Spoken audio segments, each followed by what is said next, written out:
June 27, 1954, Guatemala City. President Jacobo Árbenz addressed his nation by radio for the last time. He had been elected in a free and fair democratic election. He had passed land reform, giving unused land to landless peasants. He had done nothing that any decent government would not do. He resigned because American pilots were bombing his capital city. He resigned because the CIA had installed spies inside his own military. He resigned because the United States government had decided that a democratically elected Guatemalan president was less important than the land holdings of a fruit company in Boston. The fruit company was called United Fruit.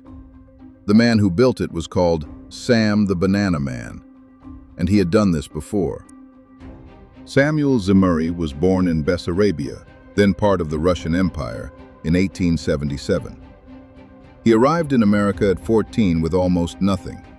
He ended up in Mobile, Alabama, watching a United Fruit Company steamship unload bananas at the docks. United Fruit threw away the overripe bananas, too ripe to survive the journey to northern markets. Zemurray bought them for pennies, sold them to local grocers before they could rot.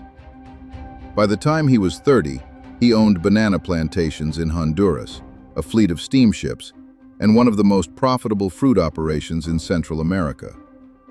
Big and blunt, the Jewish immigrant from Russia used a blend of cleverness and cunning to buy up a bankrupt steamship company and plot the overthrow of the Honduran government.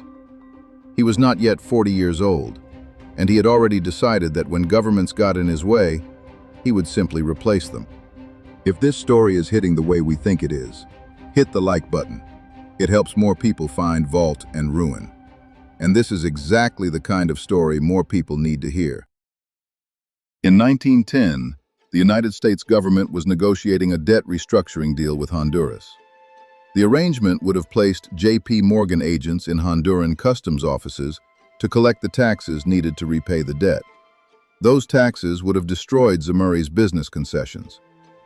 Zemurray appealed to Secretary of State Philander Knox. Knox told him to butt out. While under surveillance by U.S. Secret Service agents enforcing neutrality laws, Zemurray recruited mercenaries in the French Quarter of New Orleans. He hired Lee Christmas, a colorblind former railroad engineer turned soldier of fortune who had been fighting Central American wars for 15 years. He hired Guy Machine Gun Maloney, a New Orleans gangster. He found Manuel Bonilla, the deposed former president of Honduras, living in exile in New Orleans. They recruited 100 mercenaries and loaded weapons into a former U.S. Navy vessel they'd bought through a shell company. Then they set sail for Honduras. They evaded Secret Service surveillance by slipping out of New Orleans harbor on Christmas Eve 1910. One by one, the rebel force took small government outposts, and their support among ordinary Hondurans grew.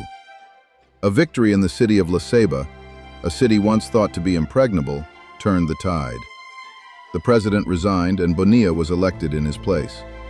In return for his support, Bonilla granted Zemurray business concessions for the next 25 years, a $500,000 loan, and 24,700 acres of Honduran land.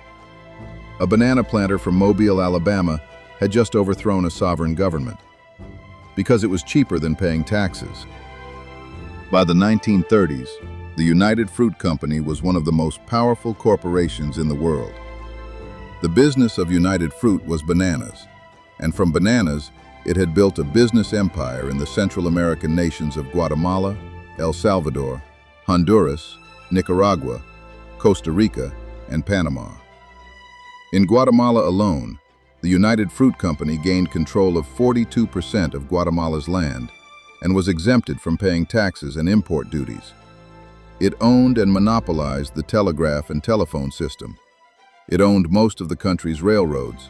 It operated its own Caribbean shipping fleet, the Great White Fleet, the largest private navy in the hemisphere. It was not a company operating inside a country. It was a parallel government. The workers on its plantations lived in company housing, shopped at company stores, earned wages the company set, had no union and no recourse. The term Banana Republic, a derogatory phrase for a poor country dominated by a single crop and a corrupt government, entered the English language because of United Fruit Company. They invented the concept they were named for. In 1944, Guatemala held its first truly democratic election in history.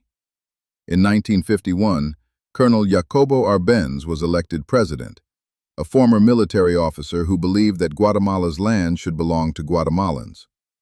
Árbenz passed an agrarian reform law in 1952.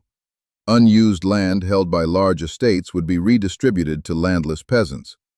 The government would compensate the landowners at the value they had declared for tax purposes. United Fruit had been systematically undervaluing its land for years to avoid taxes. By the end of 1952, Árbenz's administration had reclaimed 40% of the company's land at little cost. United Fruit received compensation based on the value it had declared, the value it had lied about for decades. United Fruit was furious, and it knew exactly who to call. Secretary of State John Foster Dulles was a former lawyer for United Fruit. His brother Allen Dulles, the director of the CIA, was formerly on United Fruit's board of directors. The two men responsible for American foreign policy and American intelligence had both worked directly for the company whose land was being redistributed. United Fruit began a propaganda campaign framing Árbenz as a communist threat in the American press. Using carefully crafted press releases, lobbying efforts, and films like Journey to Banana Land, United Fruit painted Guatemala as a burgeoning Soviet beachhead in the Western Hemisphere. The Cold War gave them the language they needed. Land reform became communism. A democratically elected president became a Soviet puppet, and the CIA was handed the operation. Operation PB Success. The CIA enlisted anti-Árbenz military leader Carlos Castillo Armas. On June 17, 1954, Armas led a coup with the help of just 150 soldiers, alongside the United States and the CIA. The CIA was able to jam local radio stations with their propaganda messages. American pilots bombed Guatemala City. American broadcasters, financed by United Fruit, were fed tailored information to suggest that Árbenz was committing war crimes as the rebellion grew closer to the capital, showing imagery of mutilated corpses that would later be disproved as images from other conflicts. On June 27, 1954, Árbenz resigned, blaming United Fruit and the CIA in a final radio broadcast before it was jammed. Castillo Armas assumed power. He immediately reversed all land reform. United Fruit's holdings were restored. The peasants who had received land gave it back. 150 soldiers, a CIA radio station, American pilots, and a fruit company in Boston got its land back. What followed the 1954 coup was 40 years of military dictatorship and civil war in Guatemala. An estimated 200,000 Guatemalans were killed between 1960 and 1996. A United Nations Truth Commission in 1999 concluded that the Guatemalan state had committed acts of genocide against indigenous Mayan communities during the Civil War. The chain of events, from United Fruit's landholdings to the CIA coup to the military dictatorship to the genocide, runs in an unbroken line. United Fruit became United Brands in 1970. In 1974, its CEO, Eli Black, facing a bribery scandal in Honduras, threw himself through the window of his office on the 44th floor of the Pan Am building in New York.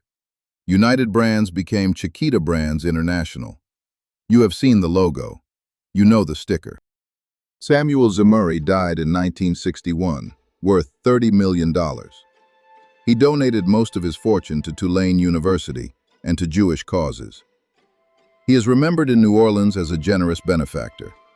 In Honduras and Guatemala, he is remembered differently. The Banana Republic is the template for every corporate coup that followed. When a government threatens a corporation's profits, reframe the government as a threat to American values. Find the intelligence assets, deploy them, install something friendlier. The Dulles brothers did it with a fruit company in 1954. The same architecture, corporate interest dressed as national security, has been used in Iran, in Chile, in Nicaragua, in Iraq. The banana was just the beginning. The vault gets richer, and somewhere, always somewhere, something else is burning. Subscribe to Vault and Ruin. We go where the money went.